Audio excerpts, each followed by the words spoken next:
Ayun na nga, tapos na ang boxing guys. At sold ng ating 2015 Ford Escape. May humabol pa sila sir. Mag-aalas 7 na ng gabi. So, hindi nila pinakawalan. Pinagpilian nila actually, EcoSport yung first pick nila. Marami naman tayong available na EcoSport. So, nag-test drive sila parehas. EcoSport and etong Escape. Kaso ito naman, napakaganda na kasi nito eh. So, alaga kasi ito ng dating owner. So, wala. Tapos na agad. So, pakita ko lang. 2015 Ford Escape. 1.6 engine, EcoBoost po ito. Turbocharge. Mas malaki to ng konti sa EcoSport guys. Hindi lang siya top of the line, pero push start.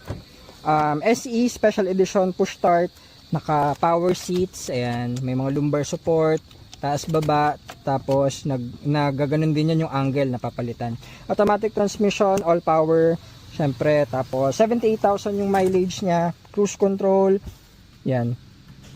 Tested sa long drive, syempre SOP natin, papacheck natin lahat, timing belt, mga pang ilalim wala na kaming marinig, sobrang ganda nito. Aircon napakalamig, tested na rin to sa Batangas, Balikan 3 days ago. So mga timing belt na lang, tsaka PMS, tsaka final checking test drive, o yun. So kasama na to, naka head unit na to na nakuha namin, Tesla type, edi syempre freebie na yan. Fabric seats lang siya, pero yung mga sidings siya naka leather. Ito mga soft touch material, hindi siya plastic. O yun, so sold ng ating 2015 Ford Escape na EcoBoost. Meron pa tayong isa nito guys, color black, nandun sa kabila. So kung gusto nyo ng Escape, may isa pa tayo niyan. At marami pa naman tayong parating if ever na gusto nyo talaga to. So ayun, so pinakita ko lang at sold na ito. On to the next na muna tayo. Mas napusuan daw nila to, para silang tinest drive. Sa pusuan nila tong Ford Escape kasi sa EcoSport. So yun muna. Good evening GTA Cars. Maraming salamat. Ano sir, kumusta ang test drive? Mukhang nangingibabaw sa Escape Alam ko naman na yun sir. Pero at least na-compare nyo yung EcoSport tsaka yung Escape. Kasi nga, same year, same price bracket. Pero iba lang talaga yung comfort ng Escape. Kaya, at least, kumbaga, dito na rin kayo, nasubukan nyo parehas. So, mukhang Escape ang ano nyo. Anong hatol? Pero kahit tayo, di ba, maganda rin naman yung EcoSport. Parehas yan, masarap i-drive, magaan yung steering. So, lahat naman yan may pros and cons. Yung Escape, syempre, mas malaki, mas maluwag. Ito naman, may mga sunroof, leather seats, wala din sa Escape. So, tulad nga nun, sabi ko naman sa inyo, kung sa first time driver, usually mga Escape, Fiesta. Pero yung Escape, EcoSport or Fiesta. Pero sa Escape naman, hindi naman mahirap din yan matutunan eh. Madali lang din yan, sanayan lang din. Tsaka hindi naman siya ganun kalaki. Mas malaki pa nga yung territory. Mas malaki pa yung territory, tsaka lalo na yung mga Everest, mga ganun. Mas malaki Innova. Oo, mas malaki yung Innova kaysa sa Escape. Kaya, mas malaki lang siya sa EcoSport ng bahagya, pero mas malaki pa rin yung mga Innova, yung Fortuner, yung mga Zenix, mga ganun.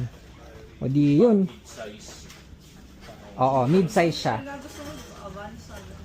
Actually, kasing size po niya yung Focus, yung Escape. Kasing haba niya, kasing lapad.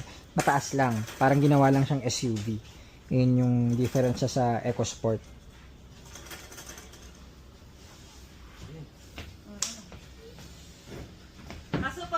Pag okay na daw po, pwede po bang may libreng driver mo na pa uwi? Driver pa uwi.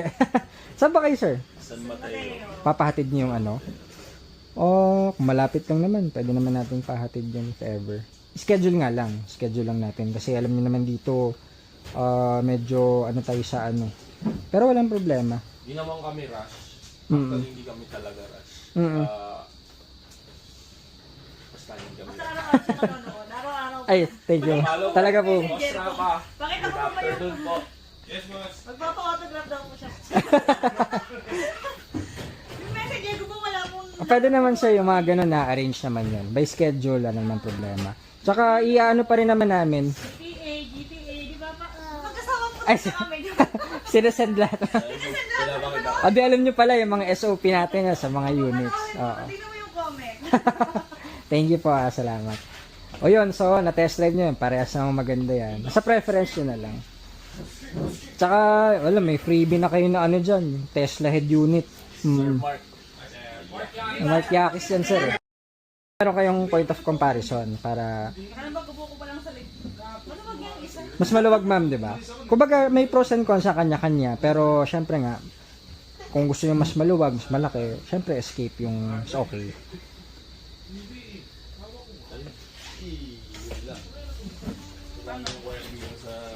Yun na lang sir. Ano po ba? Papareserve nyo na ba ngayon? Papapalit. Baka Baka daw maunahan pa kami. Babakuran nyo na. Sige po, wala namang problem. Process natin yung paperwork, tapos pacheck ko na rin yung mga papers sa inyo. Or CR kompleto naman. Sige, wait lang pa. Ayo, may kanina kasi sir, may tumitingin din yan, kaso gusto pa nilang i-dispose kasi yung ano nila, yung Oh, sir, wag mo na Santa Fe. Kaya, kaso nga, hindi naman sila nag-down. Alam niyo naman dito, first come, first serve. So, o yun, pacheck ko muna yung papers para ano po.